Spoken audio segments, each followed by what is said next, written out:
Good morning sa tanan mga ma'am sir. Pila na lang kaadlaw, pila na lang kasimana. Mahumana ning tuiga karon ang 2025.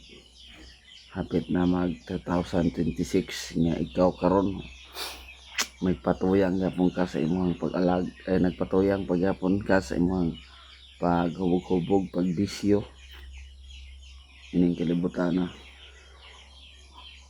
Pasalamat ka nga gibuhi pa ka sa Ginoo.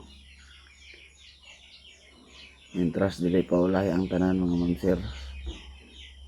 Kung wala pa man ka nangalagad sa ato ang Ginoo, pangalagad nagsugot kay ignon ko ikaw mamatay ta ning kalibutana, dili kita kabalo kung kanus ata mamatay. Pero nay rason sa tuang kamatayon. Para nang uban mamatay sa disgrasya, mamatay sa trahedya, tanan. Pero wala akabaloon sa pod nga rason. Muna atong dapat timan-an kay di kita makapalit og kinabuhi diri sa kalibutan. Kay pila na ka mga kwartaan, tanan nga mga dato, wagi sila kapalit sa ilang kinabuhi. Mo na nga ang kinabuhi diri sa tao mga ma'am sir, isa ra gyud. Gawas lang kung nangalagad ka sa Ginoo, samtang buhi pa ka, mabuhi ka pag usab. Pero dili na sa kalibutan, dito na sa langit uban sa atong buhi na Dios. Mo nang ikaw diya kung wala pa ka nangalagad, pait kay ato ang atong mahiaguman mga ma'am sir. Kay mamatay sa pisikal, mamatay po ka sa espiritual dito sa linaw nga kalayo. Kabalo ka mga ma'am sir kung imong basahon ang balaang kasulatan. Kung maimpirno ka, hangtod sa hangtod, magkagot ka sa kainit dito kaban ug imong basahon ang balaang kasulatan na ay ulod nga dili pod masunog, dili mamatay. Unsa ilang gibuhat o buhaton nito, magpasok-pasok sa tanan nimong bangag sa imong mga lawas didto, mag-agi-agi.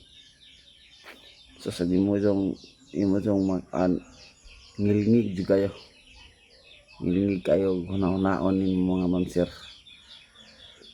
Kung dili mo mutuo ni ana, sige, padayon mo anang iyong mga dili maayo nga wala nakapahimuot sa Ginoo. Padayon mo para pag maabot na dito ang imong pagbasol o pagmahay, ulahin na. Mintras dili pa ulahi ang tanan, mintras buhi pa ka ning kalibutan, pangalagad sa Ginoo.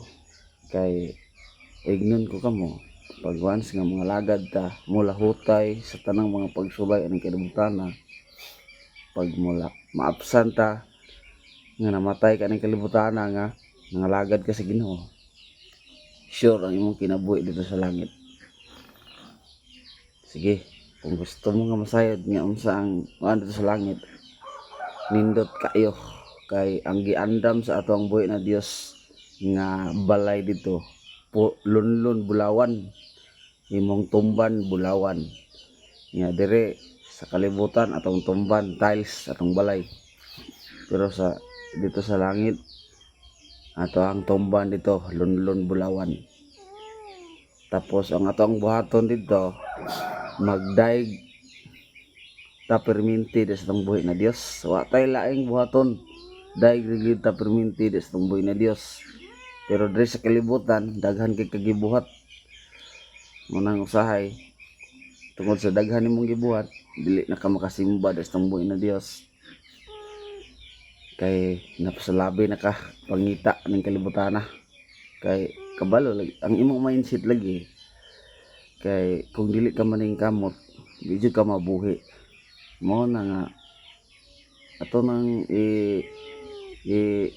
ano na to na atong mindset nga dapat atong mindset dito nakasentro sa atong buhay na Dios.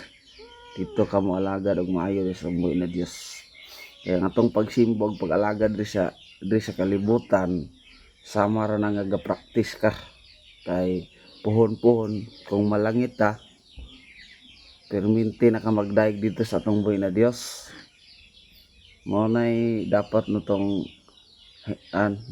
kanang i-apply sa atong tagsatagsa nga kinabuhi nga sa ato ang kinabuhi karon bililhon kayo sa atong buhi na Dios. Kaya nga naman anong bililhon tungod kay ikaw ug ako iya kang gipakamatyan dito sa krus sa Kalbaryo para ikaw ug ako dili maimpierno.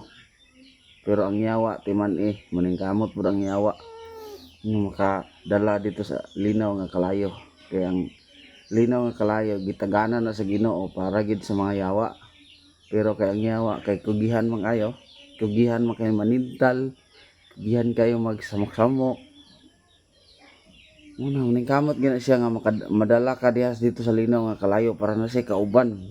Muna nga ikaw diha kung dito ka magpadala sa yawa, ikaw ra gina imuha ra ginang desisyon.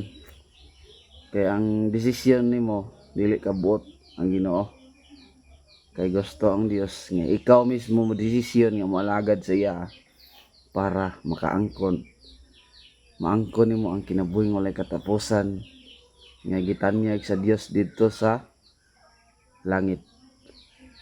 Kay kabantay mo pag once niya pag human niya dito pagpalansang dito sa krus sa Kalbaryo, ingon siya, this is finished.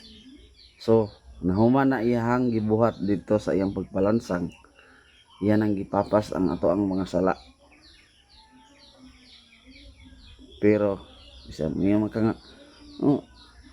dako man kay kog sala ka makasasala man ko palahubog man ko mamamatay tao man ko. Humana na gipalansang dito sa krus sa Kalbaryo ang imong sala. Ang imo na lang buhaton, tuhuan na to ug dawaton ang atong buhi na Dios kay iyan ang papason ang imong sala. Paputio na ang imong sala sama sa balhibo sa kardero. Unang ikaw di ay napaglangan-langan kay naa sa Dios ang ato ang kasulbaran, naa sa Dios ang tanan. Pati sa kuang kaayuhan naa sa Dios. Mo nang diwa gyapon ko ni undang sa pagpangayo sa tungboy na Dios tungod kay kabalo ko nga maabot ang perfect time sa tong kaayuhan. O kana lang, God bless. I love you all. Bye-bye. I-share ninyo nga video para daghang makahibalo nga importante dito sa Ginoo. Diyatang ipakamatyan dito sa krus sa Kalbaryo para dili ita maimpierno. Bye-bye. God bless.